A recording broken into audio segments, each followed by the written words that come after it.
The core remains this very practically relevant research to bring in postdoctoral scholars and doctoral students into these research projects, but also have continued in a certain cadence these events, alternating between HBS and Berkeley, to foster knowledge sharing with the private sector, but maybe also have some more solution-oriented, more focused types of events in the future.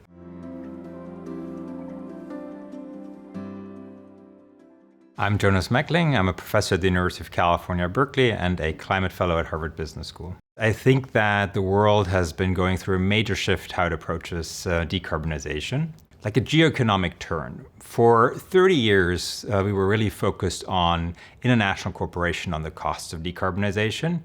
And now it is increasingly about international competition for the economic benefits of decarbonization.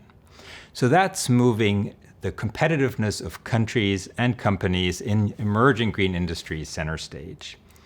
And green industrial strategies, as we understand them, are meant to develop that competitiveness. And that includes public policies such as the US Inflation Reduction Act or the European Clean Industrial Plan, but also public-private alliances like the European Battery Alliance, or lots of new corporate climate alliances that seek to pool investment or demand for clean technologies to scale these markets.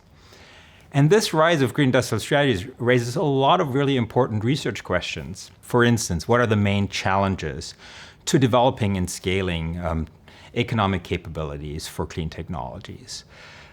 What can the private sector do? What does the public sector need to provide? And how should they work, or can they work together?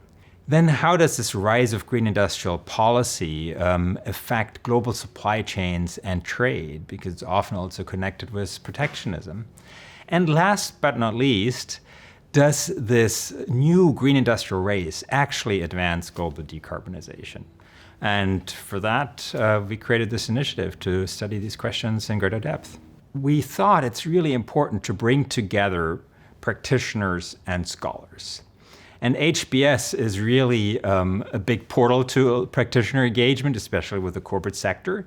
So that's a key competitive advantage of HBS. And Berkeley has a lot of strengths in political economy and public policy. And we thought we merged these two types of expertise, along with Gunnar and I just sharing research interests. And a separate thing is that HBS is on the East Coast, Berkeley on the West Coast. So we thought this is also great for venues to engage more with the Transatlantic and then a more Trans-Pacific orientation in different events. So this is the very first event, has a distinctly Transatlantic focus. The next one will at Berkeley, hopefully more with an Asia orientation.